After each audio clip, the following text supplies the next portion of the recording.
Ridge had always believed that betrayal announced itself with noise, with raised voices, slammed doors, or at least with the unmistakable heat of confrontation. What he discovered instead was silence. The kind of silence that clung to the corridors of his office late at night, when the building had emptied and the walls seemed to absorb secrets rather than reflect sound. It was in that silence that suspicion first took root, not as a clear accusation but as an uneasy awareness that something was being shifted behind his back. For weeks, perhaps longer, Ridge had sensed a subtle resistance in his professional world, a sense that decisions were being anticipated before he voiced them, that strategies he believed private were somehow already known to others. He told himself it was paranoia born of pressure, the cost of leadership in an industry where loyalty and ambition rarely shared the same spine. Yet the feeling persisted, sharpening instead of fading, until it began to resemble certainty. Katie's name surfaced in his thoughts more often than he liked. She was no stranger to conflict, nor to calculated restraint. Ridge respected her intelligence, even admired it, but admiration curdled quickly when paired with the possibility of manipulation. If someone were working quietly to undermine him, it would not be through reckless confrontation but through documentation, through evidence collected patiently, waiting for the right moment to surface. And if Katie was orchestrating something, she would not dirty her own hands. She would use someone else. Someone young enough to be frightened, ambitious enough to be flattered, and emotionally conflicted enough to convince himself that what he was doing was justified. That was how Will entered Ridge's field of vision, not as a suspect but as an anomaly. Will had always been present in the background of Ridge's professional life. Diligent, attentive, and eager in ways that could be read as loyalty or hunger depending on the day. Ridge had taken that eagerness at face value, interpreting it as the natural drive of a young man trying to prove himself in a world dominated by legacy and reputation. Yet there were moments, small and easily dismissed, when Will's attention lingered too long on documents not meant for him. When his questions felt slightly ahead of the information officially shared, Ridge began to notice patterns. Not dramatic ones but incremental shifts that only someone used to reading people as closely as designs could detect. Each observation alone meant nothing. Together, they formed a quiet but unmistakable narrative. The realization did not arrive with anger but with disappointment. Ridge had invested time and trust in Will, had allowed him proximity not just to the mechanics of work but to the philosophy behind it. To suspect that this access had been weaponized felt less like an attack and more like a betrayal of intention. Ridge did not confront Will immediately. Instead, he watched, allowing the truth to reveal itself rather than forcing it into the open prematurely. That restraint was not kindness, it was calculation. If Will was gathering evidence, then confronting him too soon would only push the operation deeper underground. Ridge needed confirmation, not conjecture, and confirmation arrived on an otherwise unremarkable evening when he returned to his office. Unexpectedly, the door was not fully closed, and the faint sound of drawers being shifted reached him before the sight itself. Ridge paused, instinctively silent, and looked through the narrow opening. Will stood at the desk, his posture tense, his movements precise in the way of someone who knew exactly what he was looking for and feared being interrupted. Papers lay spread across the surface, not randomly but in a careful arrangement that suggested review rather than curiosity. Ridge did not rush in. He watched long enough to understand that this was not an accident. Not a misunderstanding, but an act carried out with intent. The confirmation struck harder than any accusation could have. When Ridge finally stepped into the room, the change in Will was immediate and unmistakable. The color drained from his face, and the confidence he had carried moments earlier collapsed into something brittle and defensive. Ridge did not raise his voice. He did not need to. Authority radiated from him not because of volume but because of certainty. He asked Will what he was doing, not as a question seeking information but as a test of integrity. Will's explanation came quickly, too quickly, layered with half-truths and rehearsed logic that betrayed more than it concealed. Ridge listened, not because he believed the explanation, but because he wanted to hear how far Will was willing to go to protect the lie. The answer was clear within seconds. Will was terrified, not of Ridge personally but of consequences.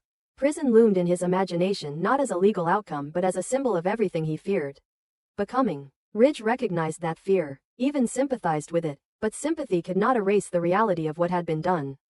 Evidence was being gathered, plans were being drawn, and Ridge's professional and personal life stood on the brink of exposure. In that moment, Ridge made a decision not out of vengeance but necessity. He reached for his phone and called the police, his voice steady as he reported what he had seen.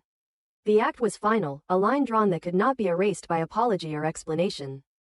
Panic transformed Will instantly. The room seemed to close in on him, and the weight of the future pressed against his chest until reason fractured under its pressure. He saw his life collapsing not gradually but all at once. Every ambition reduced to a criminal record. Every relationship rewritten through the lens of disgrace. Ridge's words blurred into noise as Will's mind narrowed its focus to escape. Survival instinct overwhelmed moral clarity.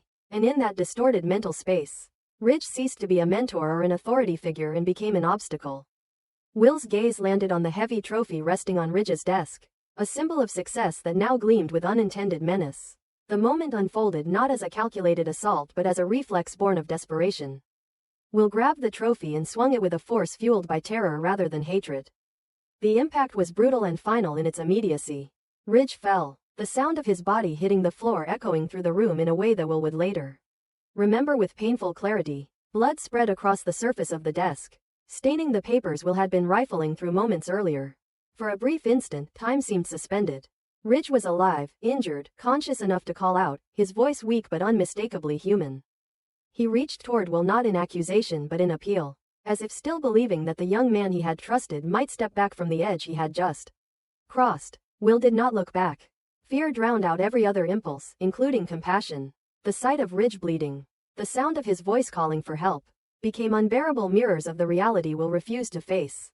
He fled, leaving behind not just a wounded man but the last remnants of his own moral certainty. The hallway seemed longer than it ever had before, each step echoing with the consequences he could not outrun. By the time he reached the street, the world felt unreal, as though he had stepped into a version of his life that no longer belonged to him. At home, the silence was different. It was not the anticipatory quiet of Ridge's office but a hollow stillness that pressed in from all sides. Will washed his hands compulsively, as if the act could erase memory as easily as blood. He told himself that Ridge would survive, that help would arrive, that what he had done, while unforgivable, would not be fatal. That belief was fragile, built on denial rather than evidence, but it was all he had. Sleep did not come. Each time he closed his eyes, the image of Ridge collapsing replayed with merciless precision. The news arrived not as a knock on the door but as a digital notification. Impersonal and devastating in its brevity. Ridge was dead. The words seemed impossible, disconnected from the reality Will clung to. Yet their finality was undeniable.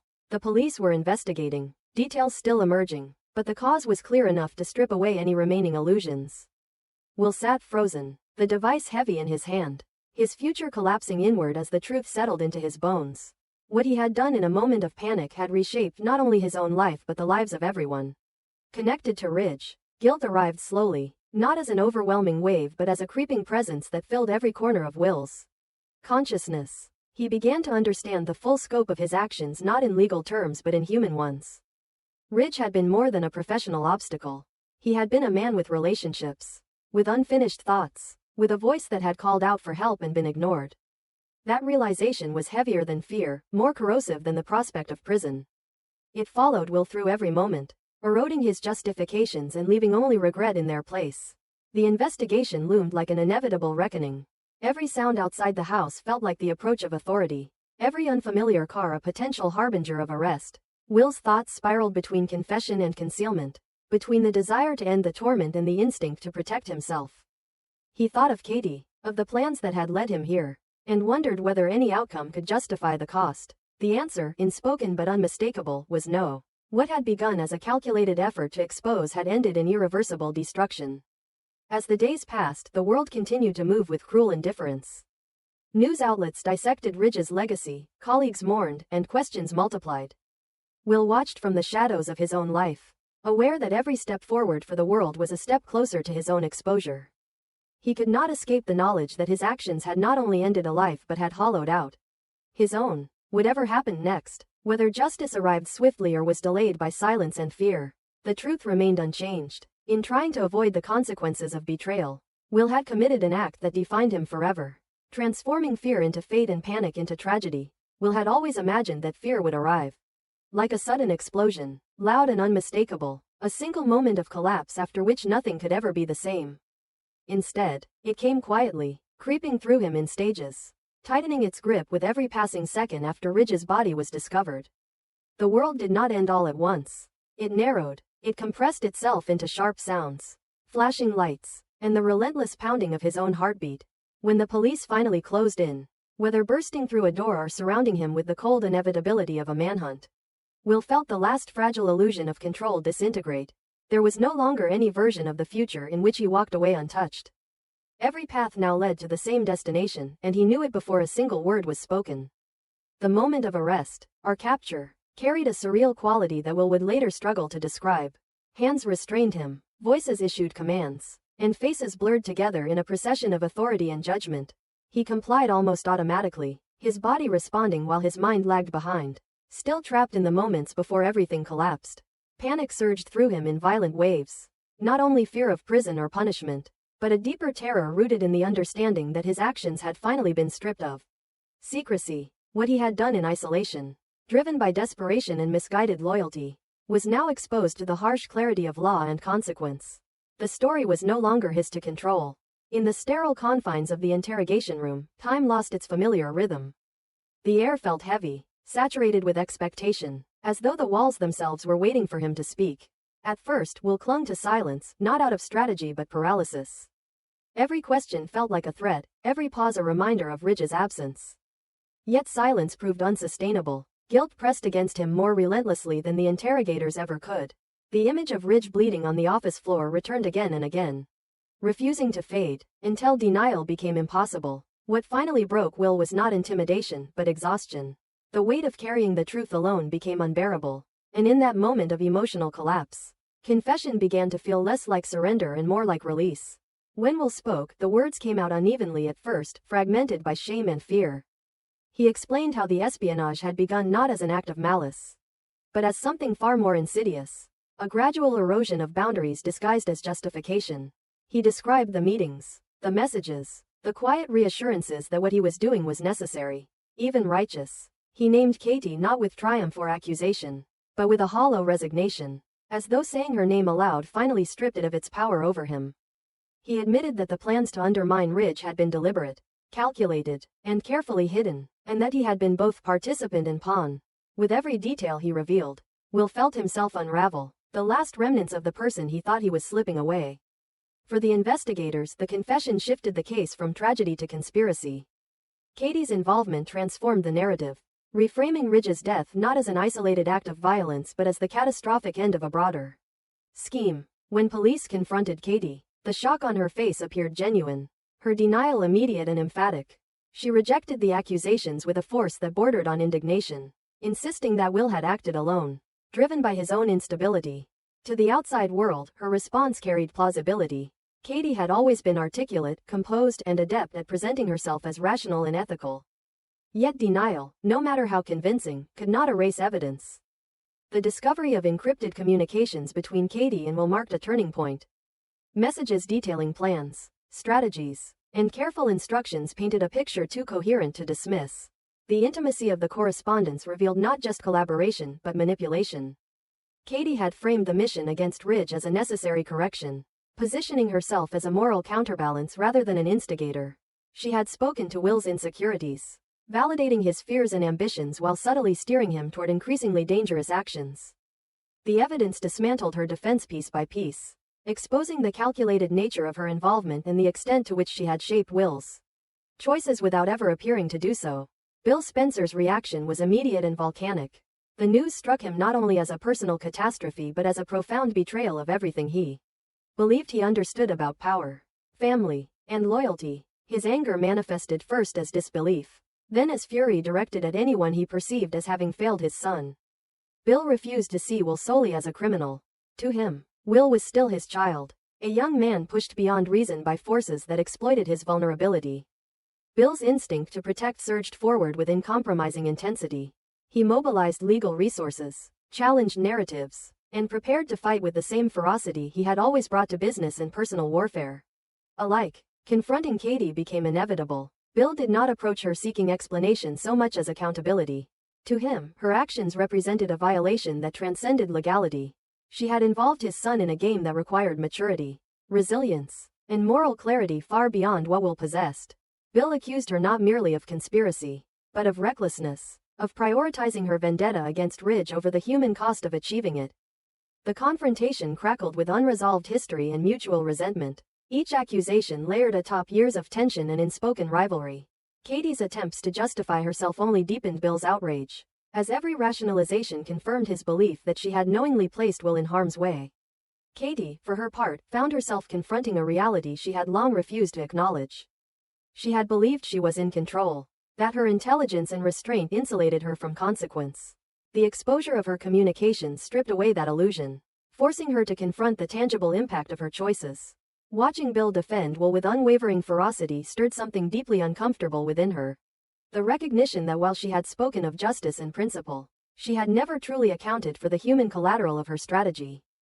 Her shock was not only at being caught, but at realizing how completely the narrative had escaped her grasp.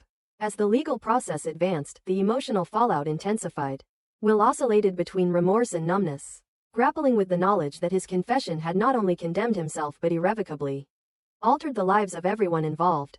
He understood that naming Katie did not absolve him of responsibility, yet part of him clung to the bitter truth that he had not acted alone. The dynamic between him and Bill grew more complex, shaped by gratitude, guilt, and the suffocating pressure of expectation. Bill's determination to protect him felt both comforting and oppressive, a reminder that even now, Will was not entirely free to define himself. The public response compounded the private anguish. Speculation, judgment, and outrage flooded every available space, transforming personal tragedy into collective spectacle. Ridge's legacy was dissected, his flaws magnified, his absence politicized. Katie's reputation unraveled under scrutiny, while Bill's aggressive defense of Will sparked polarized reactions. To some, he was a father standing by his son against impossible odds. To others, he was a powerful man attempting to bend justice to his will. The truth, as always, lay somewhere in between, tangled in emotion and ambition. What lingered most profoundly was the sense of irrevocable loss. No legal outcome could restore what had been destroyed, and no confession could rewind the moment when fear eclipsed conscience. The story had become larger than any individual, yet at its core remained a simple, devastating truth. A chain of decisions, each justified in isolation, had culminated in irreversible tragedy. Will's panic, Katie's manipulation, Bill's rage, and Ridge's death were not separate events but interconnected threads in a narrative defined by ambition unchecked by empathy. As the investigation continued and the courtroom loomed, each character stood on the precipice of transformation, forced to confront who they had been and who they were becoming. Will faced a future shaped by accountability rather than avoidance. Katie confronted the collapse of the moral high ground she had claimed for herself. Bill grappled with the limits of protection and the realization that even his immense power could not erase the consequences of choice. And in the silence left by Ridge's absence, the cost of betrayal echoed louder than any verdict ever could.